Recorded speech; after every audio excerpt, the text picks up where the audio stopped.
Well, hello. Welcome to another wonderful episode of Frankly Speaking with SENDRA D. My name is SENDRA Dorcé. I am the host. Today, I have a very informative session with speech and language pathologist, Ms. Gail Walters. Am I saying it properly?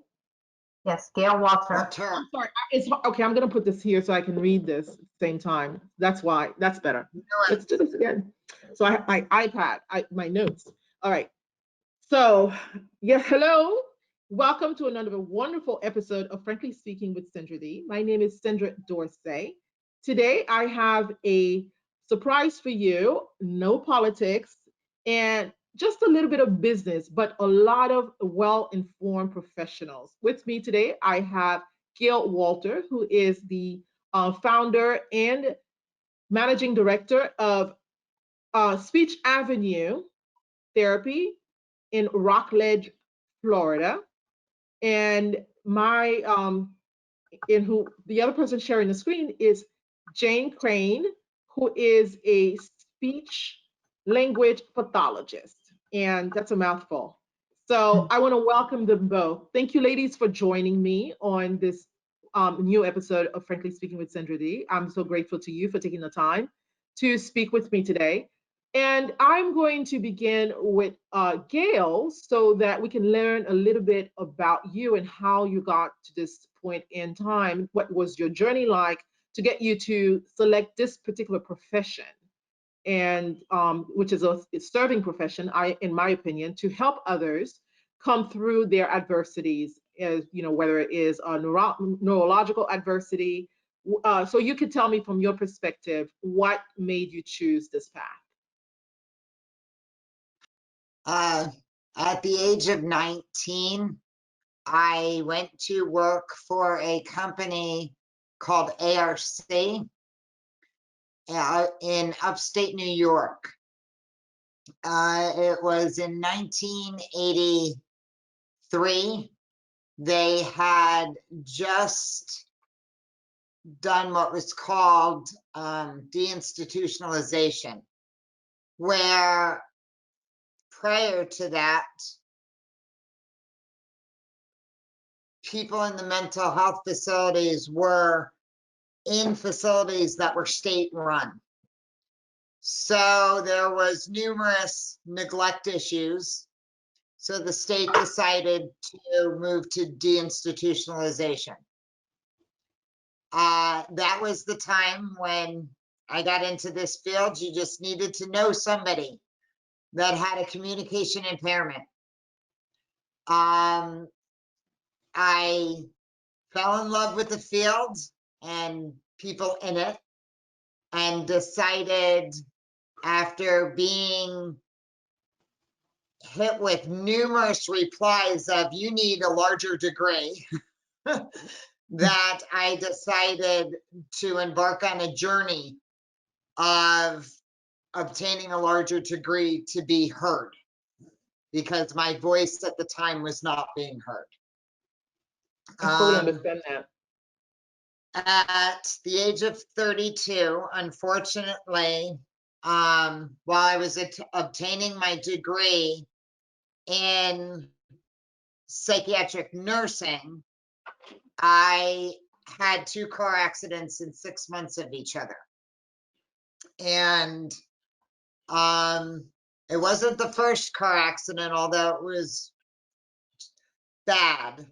It was the second car accident that was not as bad, that caused 70% short-term memory loss.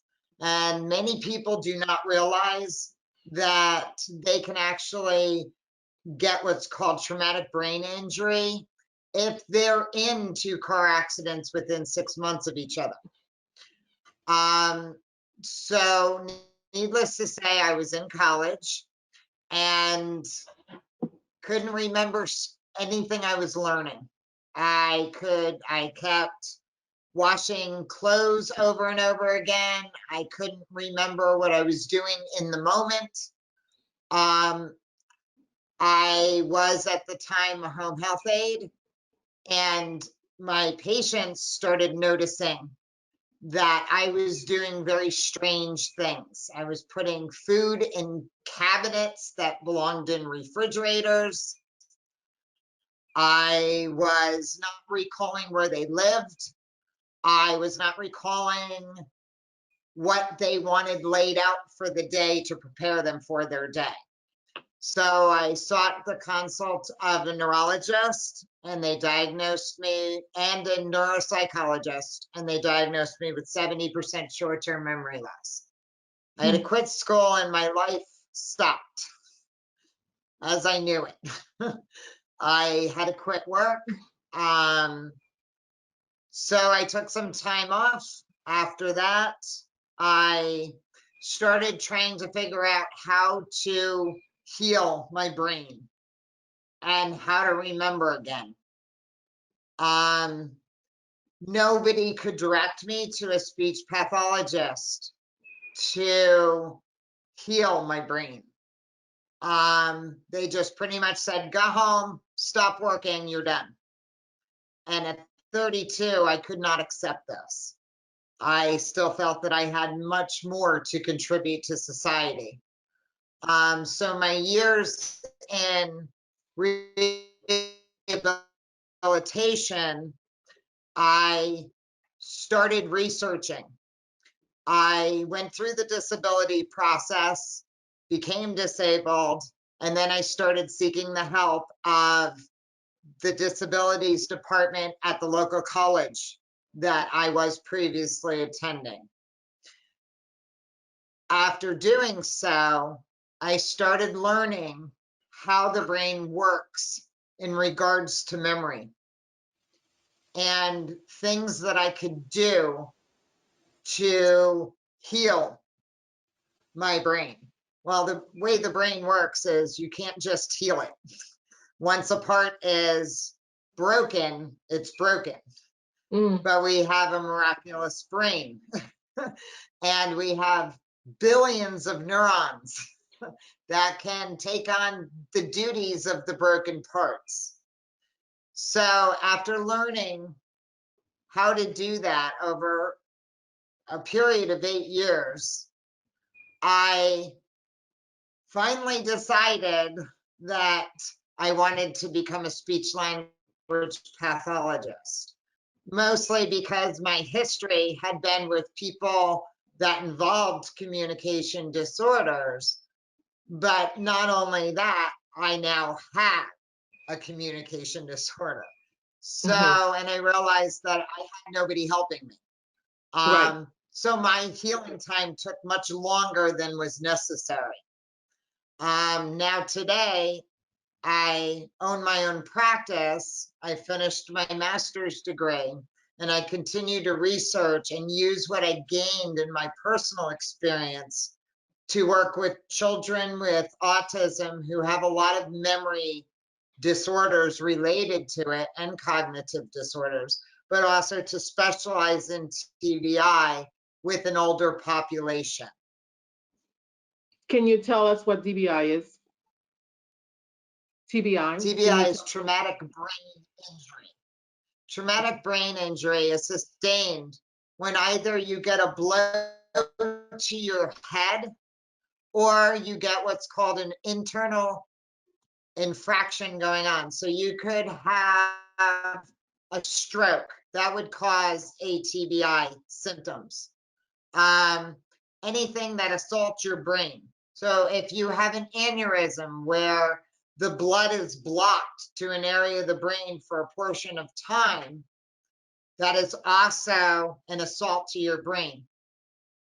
But it's commonly associated with multiple hits to the brain.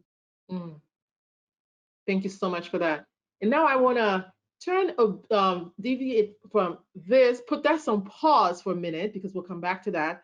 And Ms. Kran, please tell us what brought you to this on this path and what inspired you. Hi, thank you so much for having us. This is such a treat. Both of us, Gail and I, wake up every day hoping that we can make a difference in someone's lives or in many lives. And We both got to where we are along different paths, but have very similar philosophies.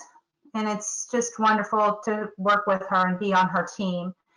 I originally saw an interpreter working with someone who was hearing impaired, and I was fascinated by that and decided that I would figure out how to do that. So I began taking sign language classes at the local community college while I was going to school, not really knowing what I was going to major in at that time. And I enjoyed it so much, but at that time there wasn't a degree in it. So then I just started searching. What could I do that was, I could use those skills, but I could get a college degree with it and then get work with it.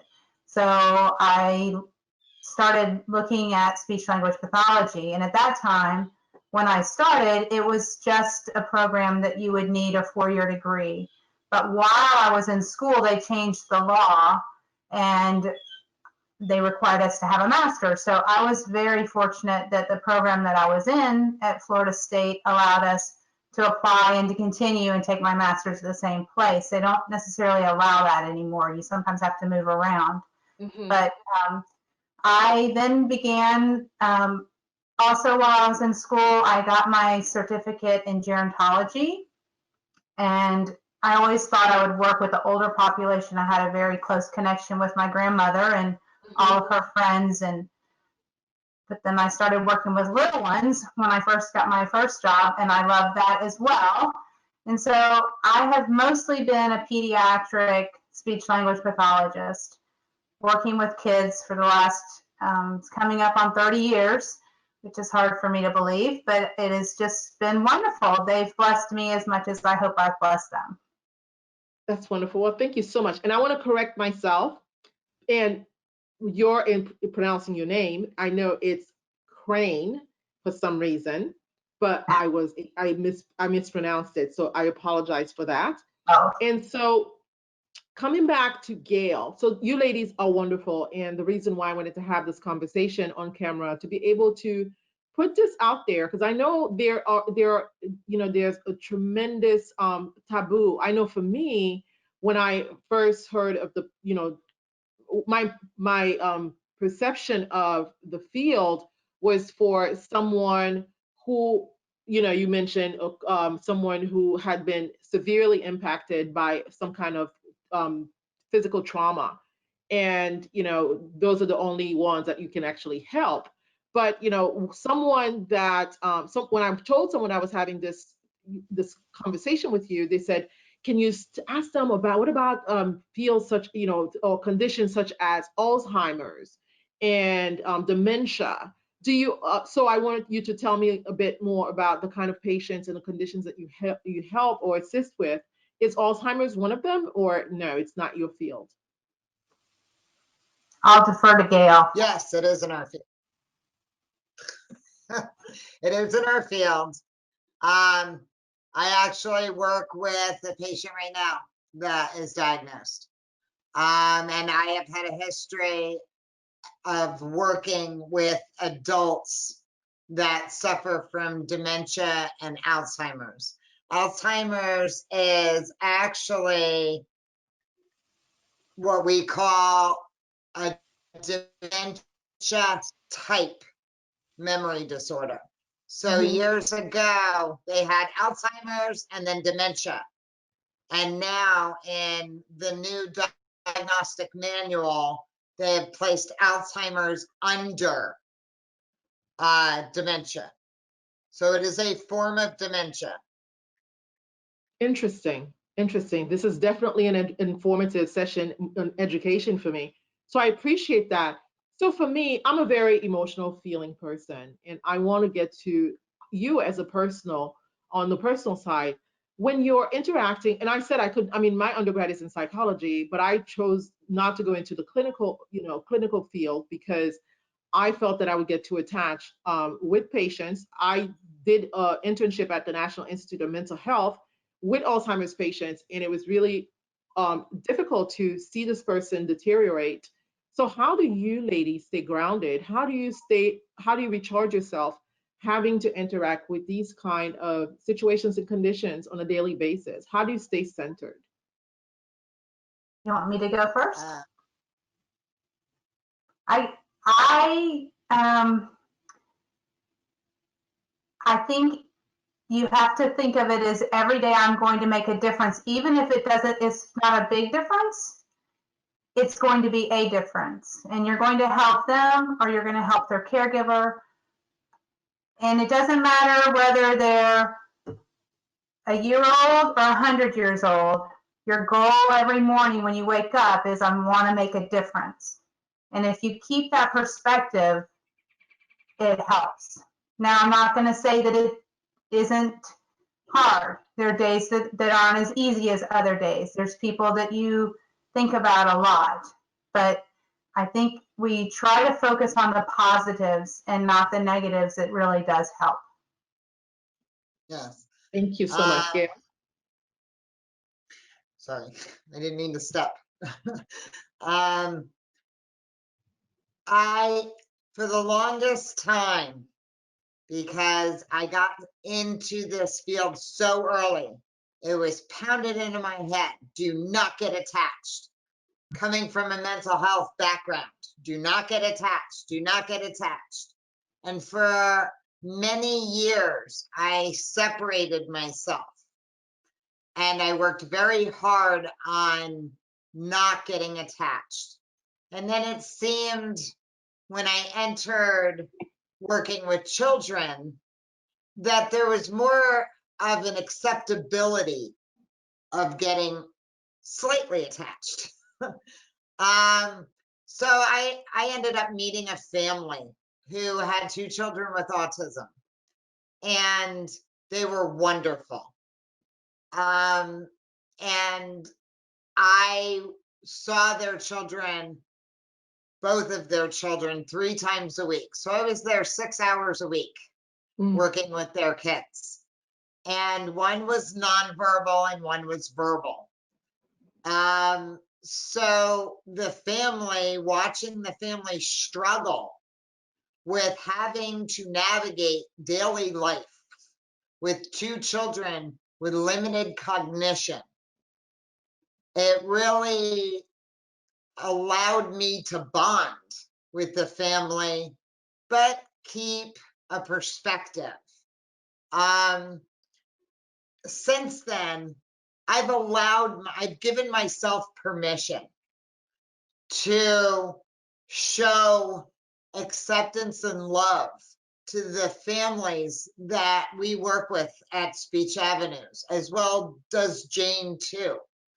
And I think that's what makes us so unique, because we do allow the human aspect of what we do, because we thrive on it.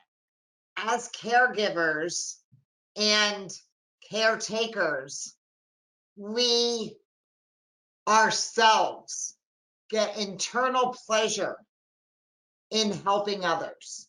It makes us smile. It makes us laugh. It gives us peace to help others and to be in others' lives and to make that difference.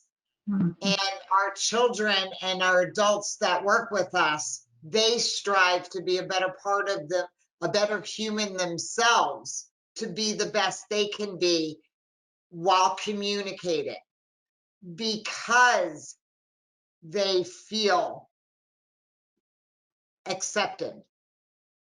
I agree. So because of that, I feel that it's okay, but you need to realize that all relationships do change. And that one of the goals of a speech pathologist is to not be needed. It's for the people we work with to communicate and not need us. Right. And that's our ultimate, when we can dismiss and say, you don't need us anymore. You can do it on your own. Absolutely. That's quite inspirational. Go ahead. Yes. It's just, that's the hardest part of the job to me. Yeah, well, Is when they when whoever it is graduates or is no longer needing to come to see me. And especially if they're little and they don't ever remember me, but that's okay because I always remember them. that's beautiful. But that is the hardest part of the job. I wish that carried over to all health professionals. I could have you give you names so you could train them.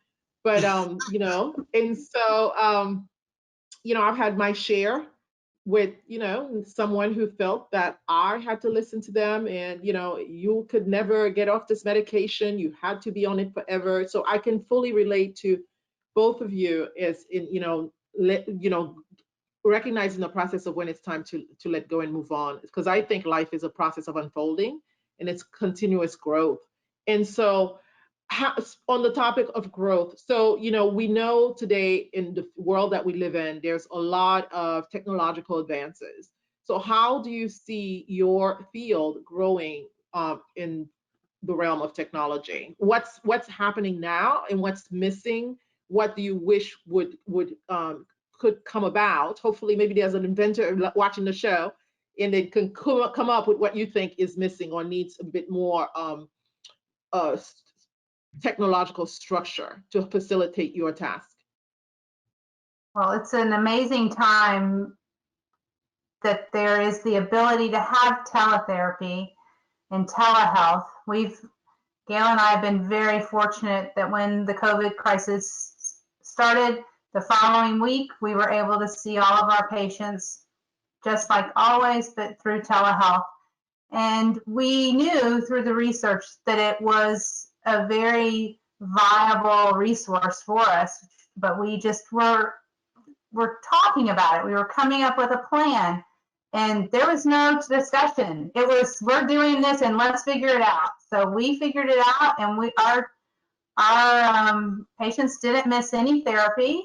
They're still continuing to make wonderful progress. We're just amazed at the progress you can make through a video screen. I'm not certain if it's that people are so used to screens now that they're very engaged.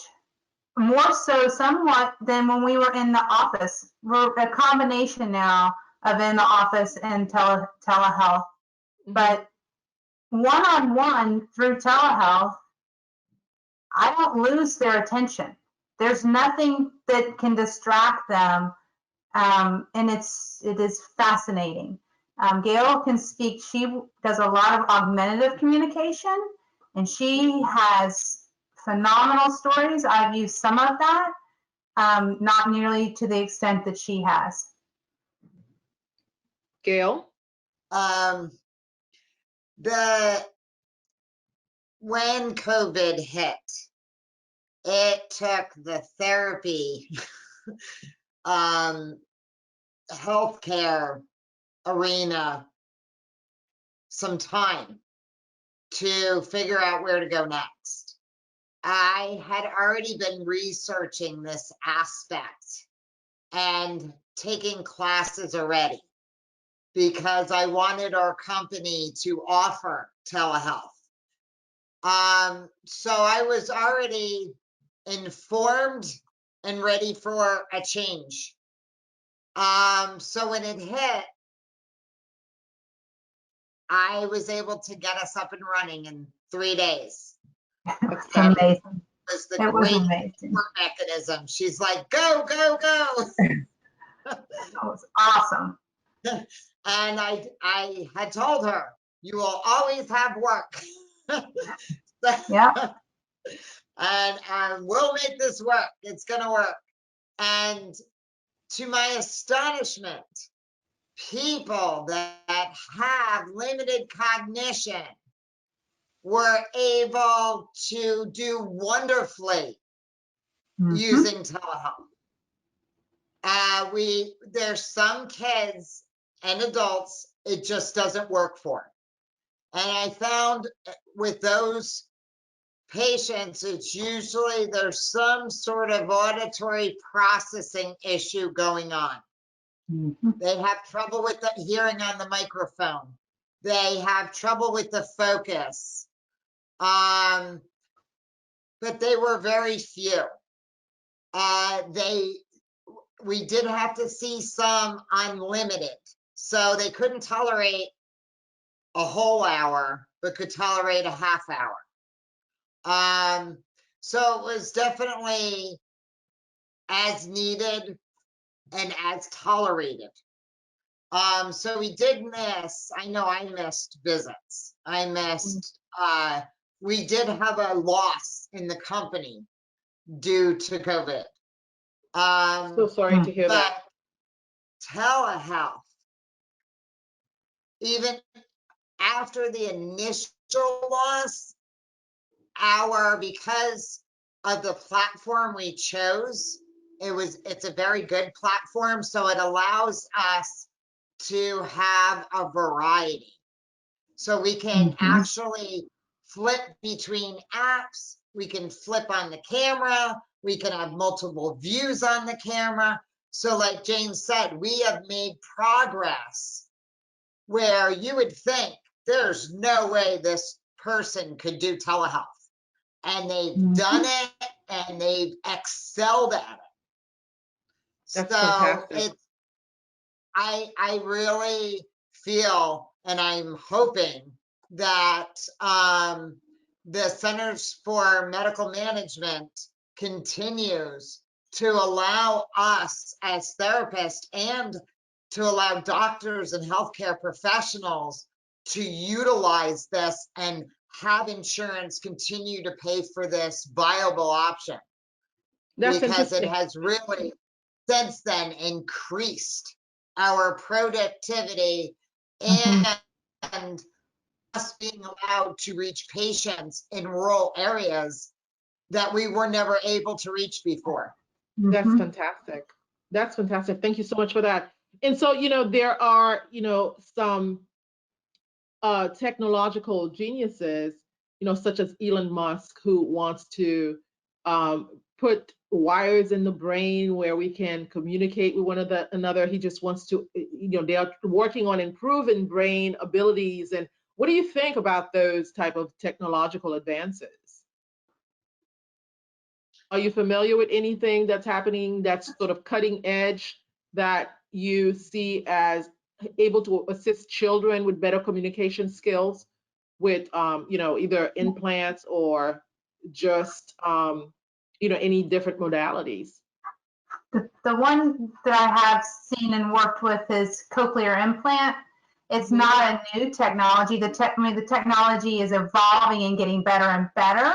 And that helps someone who's hearing impaired have an instrument on the outside of the brain that goes, then there's a part that's inside, and then what they're hearing on the outside is transferred to the mechanism on the inside so that they can hear. They don't hear as well as they would if they didn't have a loss, but they hear more sounds. It's good for people who have had hearing and lose their hearing.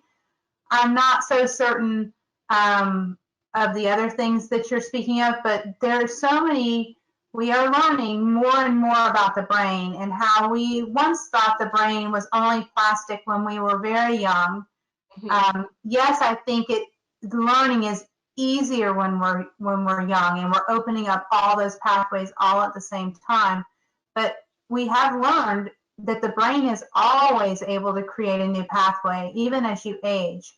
So those are things that we are working on. So if they can come up with more technology to help us with that, I'm all for it. Whatever. Gail, the way she's also using some devices that people use their eye gaze to communicate.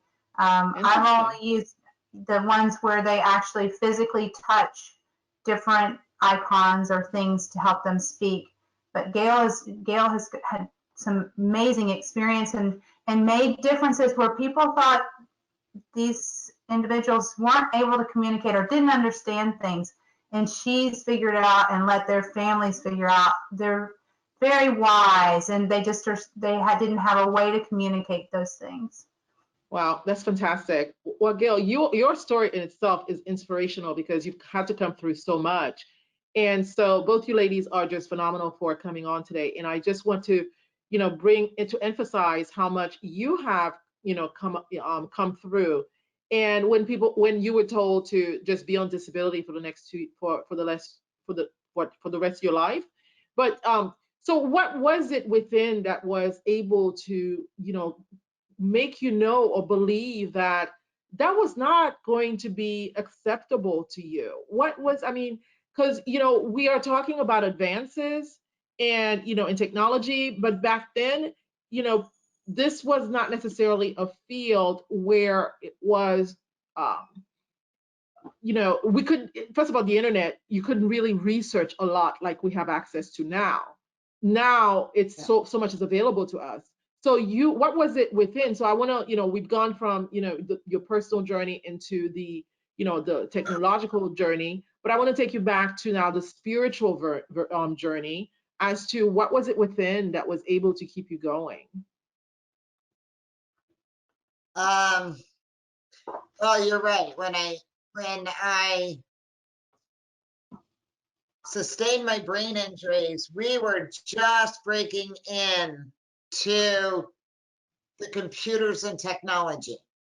So we were just coming out of the age of having to go to the library for everything, but only having limited resources on the internet. So the colleges were just breaking into having full computer access and doing classes, dual classes online and in person. I would have to say what gave me inspiration to know that I could do it was my years of being in rehabilitation and understanding the brain. I have always had a fascination for humans. I always wanted to know from a small child why humans behaved the way they behaved. What made them unique. So I have always read literature related to human growth and the mechanisms and mechanical workings of a human. So I knew that the body and the brain is so fantastic that it can overcome just about anything. Children can lose half of their hemisphere, and the hemisphere that's left can take over the goals of both hemispheres. Mike, that's fantastic. Can you say that again? You can overcome anything. Yes. That's including. Yes. I mean, there, especially neurological. This is such. There are things that are happening now with autoimmune. There's like what your neurological, ghost pain, just all sorts of things. So you're saying that in your understanding that anything can be overcome and anyone Absolutely. can. Yes, as long as you have, like you said, you have to have a belief within yourself or a belief in whatever you are connected to. For some people, that is God. For other people, it is not. But it is a belief in themselves that they need. Many people get lost, I think, in believing they just can't. And in my household, my grandson or my grandchildren, I can't. And I say that's a dirty word in my household. Nobody says I can't. You cannot use that word because I believe humans limit their ability by automatically assuming they cannot achieve. Correct. And the media doesn't help with that because they're not, giving you the success stories. They're pretty much giving us the stories that don't necessarily end for, for the best. I'm not saying all media, but the ones that we, that are most popular, that's how they sell the news. And so it's a lot of fear. So, would you say that it is about getting out of the fear, as I was just saying, and really getting into the hope? Because hope is really what propels us forward. Because with the loss of hope, you just diminish, and that's what happens, depression, anxiety. And, you know, I was asking the day that, so the depression and anxiety, could that contribute to some of these ailments that we talk about? Stress, anxiety, depression, do those tie into these neurological and these what do you call it, these deteriorating conditions? You know, even Yes. Parkinson, and you know, we talk Yes. about dementia and in Alzheimer's. So stress and anxiety and depression, all that is relating to these conditions. So mental health is completely correlated to healing. Well, I believe that your mental health and your physical health both will suffer if you are anxious or stressed or have fear for an extended period of time.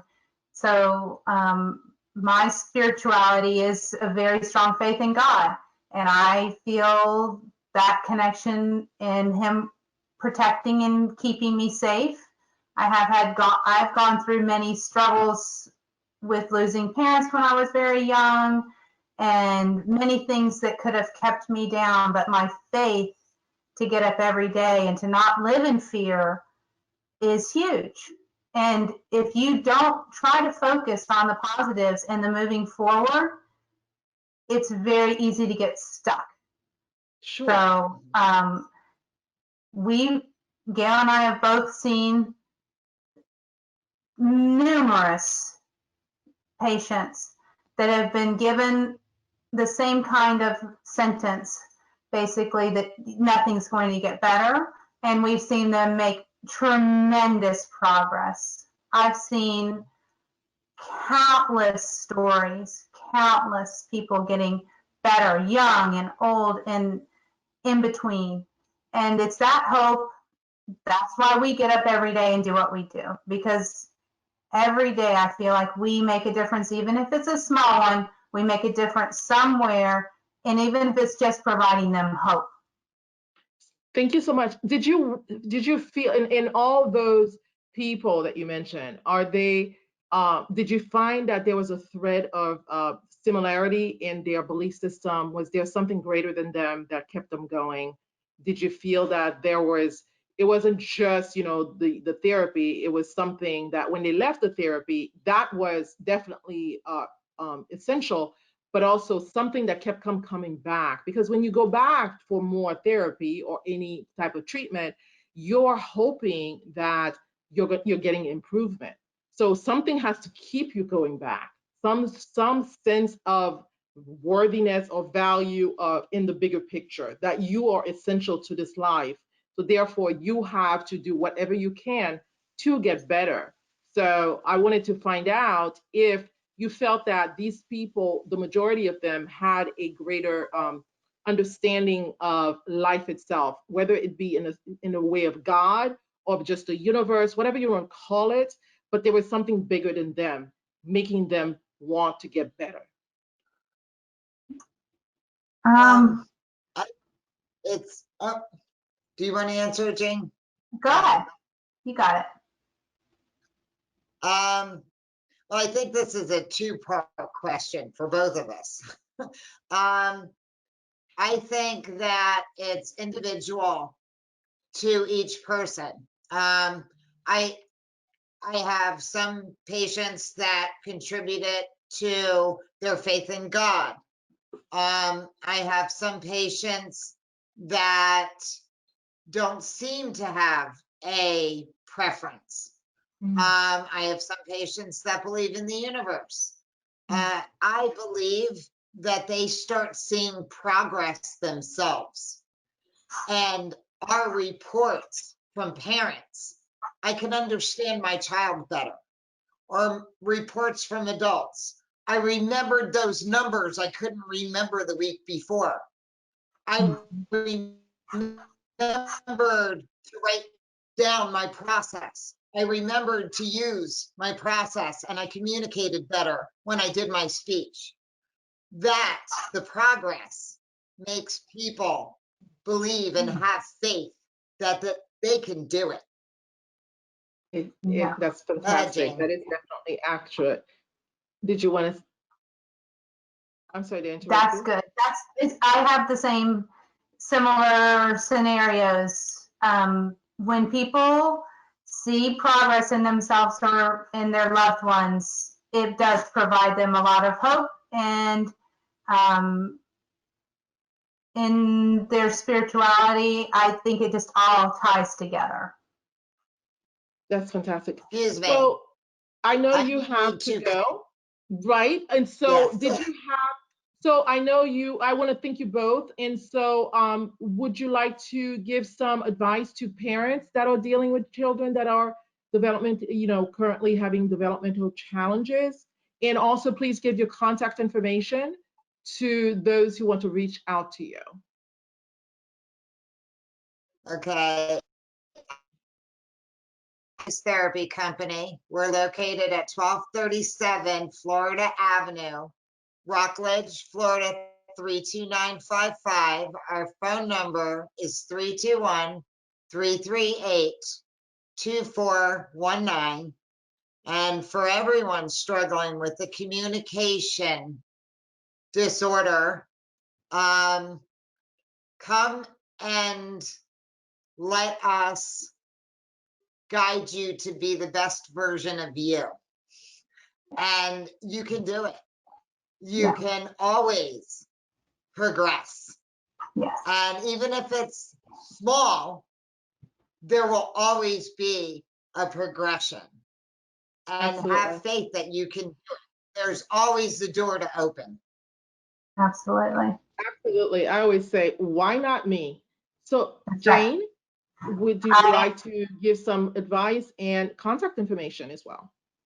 Yes, my contact information is the same as Gail said. You can reach me through Speech Avenues Therapy Company.